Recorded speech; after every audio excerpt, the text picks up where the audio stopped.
பீகாருக்கு சலுகைகள் அளிக்கப்பட்டது பற்றி தமிழ்நாட்டிற்கு எந்தவித ஆட்சேபனையும் கிடையாது. ஆனால் தமிழ்நாடு குறிவைத்து ஏன் நிராகரிக்கப்படுகிறது, புறக்கணிக்கப்படுகிறது என்பதை நிதியமைச்சர் விளக்க வேண்டும். வெறும் டெல்லியில் பெற்ற வெற்றி உங்களுக்கு நிரந்தரம் இல்லை, இது ஒரு தற்காலிகம்.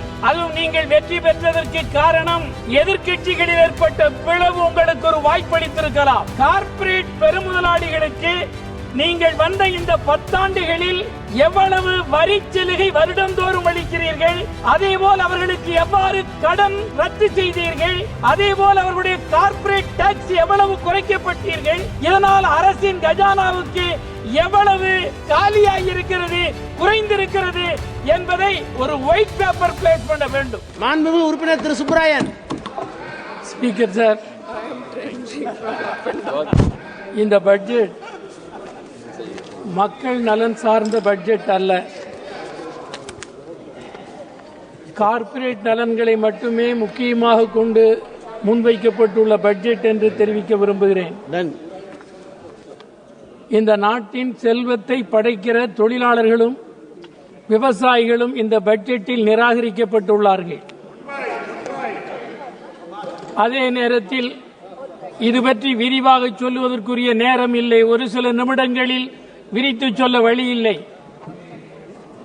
எதிர்க்கட்சிகள் நிறைய பேச வேண்டுமானால் நாடாளுமன்றம் அதிக நாட்கள் கூட வேண்டும். 135 நாட்கள் கூடிக்கொண்டிருந்த நாடாளுமன்றம் இன்றைக்கு வெறும் 55 நாட்களுக்குள் சுருக்கப்பட்டிருக்கிறது. இது ஜனநாயகத்தை சிலுவையில் அறைகிற வேலையாகும். இந்த வேலையை நிறுத்தி எதிர்க்கட்சிகளுக்கு அதிக வாய்ப்பு கிடைக்க வேண்டும். அப்பொழுதுதான் இவற்றை விரிவாக எடுத்துச் சொல்ல முடியும் என்பதை இங்கே குறிப்பிட விரும்புகிறேன். இங்கே பீகாருக்கு சலுகைகள் அளிக்கப்பட்டது பற்றி தமிழ்நாட்டிற்கு எந்தவித ஆட்சேபனையும் கிடையாது. ஆனால் தமிழ்நாடு குறிவைத்து ஏன் நிராகரிக்கப்படுகிறது, புறக்கணிக்கப்படுகிறது என்பதை நிதியமைச்சர் விளக்க வேண்டும். அதுவும் குறிப்பாக எதிர்க்கட்சிகள் எங்கெல்லாம் ஆளுகிறார்களோ அந்த எதிர்க்கட்சி மாநிலங்களை குறிவைத்தே தகர்க்கிறார்கள். வெறும் டெல்லியில் பெற்ற வெற்றி உங்களுக்கு நிரந்தரம் இல்லை, இது ஒரு தற்காலிகம். அதுவும் நீங்கள் வெற்றி பெற்றதற்கு காரணம் எதிர்க்கட்சிகளில் ஏற்பட்ட பிளவு உங்களுக்கு ஒரு வாய்ப்பளித்திருக்கலாம், வேறு வகைகளில் சில முறையீடுகளை பயன்படுத்தி இருக்கலாம். ஆனால் இது நீடிக்காது என்பதை மிக குறிப்பாக இங்கே குறிப்பிட விரும்புகிறேன்.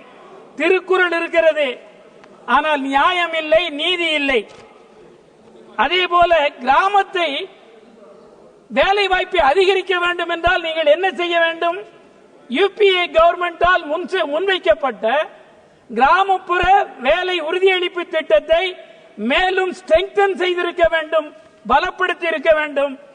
அதேபோல் அவர்களுக்கு வழங்குகிற சம்பளத்தையும் கூட்டியிருக்க வேண்டும். ஆனால் நீங்கள் 89,000 கோடியை 86 குறைத்து விட்டீர்கள். நீங்கள் எப்படியாவது அந்த திட்டத்தை கைவிட வேண்டும் என்றுதான் இவர்கள் பார்க்கிறார்களே தவிர அவற்றிற்கு உறுதியான வேலை வாய்ப்பு அளிக்க வேண்டும் என்பது பற்றி அவர்களுக்கு கவலை இல்லை.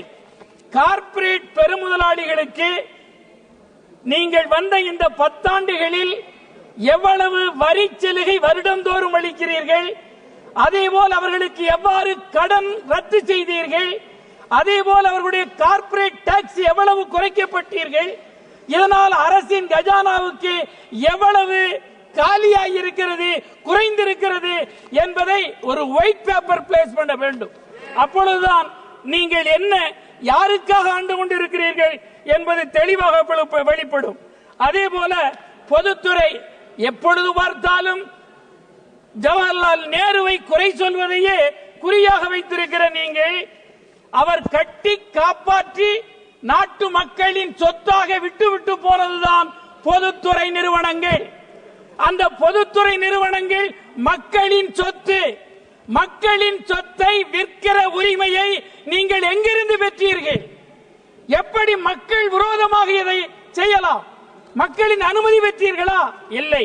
எனவே இவர்கள் எதிலேயும் அக்கறை காட்டவில்லை. இப்பொழுது பாருங்கள், காப்பீட்டுத்துறை முழுக்க 100% அந்நிய முதலீடுகள் எல்லாம் அரசு தன்னை விடுவித்துக் கொள்கிறது. இது நாட்டுக்கு இழைக்கிற குற்றச் செயலாகும். அதேபோல் தென்னிந்திய நதிகள் எது பிரச்சனை? தென்னிந்திய நதிகள் இணைக்கப்பட வேண்டும் என்பது நீண்டகால கோரிக்கை. எனவே தென்னிந்திய நதிகளை இணைக்கிற போதுதான் தென்னிந்தியா முழுவதும் வளம் பெறும்.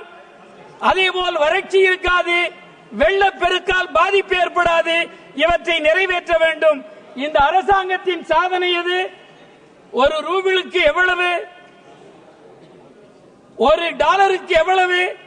இன்னபிற நாடுகளின் நாணய மதிப்புக்கு நம்முடைய நாணயம் எந்த அளவிற்கு இருக்கிறது? எவ்வளவு கீழே இறங்கிவிட்டது? இதற்கு யார் காரணம்? இவர்கள்தான் காரணம். நிறைவாக ஒன்றை சொல்ல விரும்புகிறேன். தொழிலாளர்கள் சம்பளம் வாங்குகிறார்கள், ஆனால் நிஜ கூலி என்ன? விலைவாசி ஏறுகிறது, பணவீக்கம் அதிகரிக்கிறது, விலை ஏறுகிறது. விலை ஏற்றம் என்பது தொழிலாளி வர்க்கத்தினுடைய கூலியை வழிப்பறி செய்கிற வேலை. கூலியை வழிப்பறி செய்கிறது இந்த சர்க்கார். எனவே இந்த சர்க்காருக்கு நாடாளுகிற தகுதி இல்லை. இந்த பட்ஜெட் மக்கள் விரோத பட்ஜெட், கார்ப்பரேட் ஆதரவு பட்ஜெட், எஃப்டிஐ ஆதரவு பட்ஜெட். எனவே நான் இந்திய கம்யூனிஸ்ட் கட்சியின் சார்பில் நிராகரிக்கிறேன். நன்றி. நன்றி. மாண்புமிகு உறுப்பினர் திரு நமாஸ்கனி.